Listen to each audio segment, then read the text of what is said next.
संयमाचे महत्त्व. एक मूर्तिकार मूर्ती व पुतळे अगदी हुबेहूब बनवी. तो ज्याचा पुतळा व मूर्ती करी ती व्यक्ती वा देव प्रत्यक्षच त्याच्या चित्रशाळेत अवतरल्याचा भास होई. एकदा त्याने खुर्चीत बसलेला व हातात काठी घेतलेला रखवालदाराचा पुतळा तयार केला. खराखुराच रखवालदार पहाऱ्यावर बसला असल्याचा चोर व दरोडेखोरांचा समज होऊन ते त्या मूर्तिकाराच्या घराच्या आसपास फिरकण्याचा विचार सोडून देत. नामवंत कलावंत म्हणून त्याच्या 50च्या 60च्या व 75च्या वेळी त्याचे अनेक शहरांतून सत्कार झाले होते. आता त्याने 100 गाठली.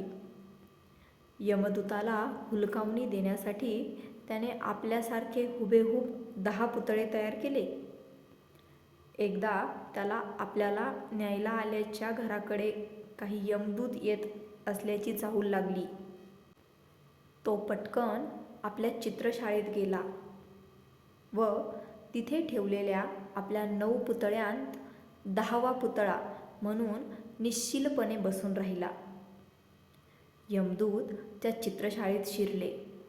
पाहतात तो तिथे एकसारखे एक असे 10 पुतळे. कुणाला घेऊन जावे हा त्यांच्यापुढे पेच पडला. तेवढ्यात त्यांच्यापैकी एक डोकेबाज यमदूत आपल्या सहकाऱ्यांना मुद्दाम म्हणाला, "बाबांनो, असे गोंधळून जाण्यासारखे काय आहे?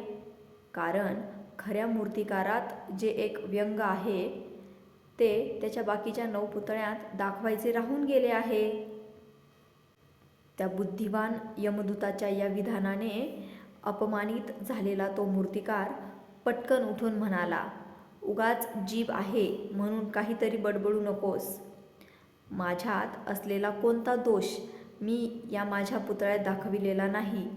यावर तो चतुर यमदूत म्हणाला, "हे चित्रकारा, तुझ्यात आणि या तुझ्या पुतळ्यात काही एक फरक नाही, पण तुझ्याप्रमाणे बोलत नाहीत." तात्पर्य: जिभेवर संयम नसल्यावर आपले नुकसान होते. धन्यवाद. तसेच आपल्या मराठी गोष्टींचे पुस्तक या यूट्यूब चॅनलवरील मराठी बोधकथा तुम्हाला आवडत असतील तर आपल्या चॅनलला लाईक, शेअर, सबस्क्राईब जरूर करा. मनापासून खूप खूप धन्यवाद.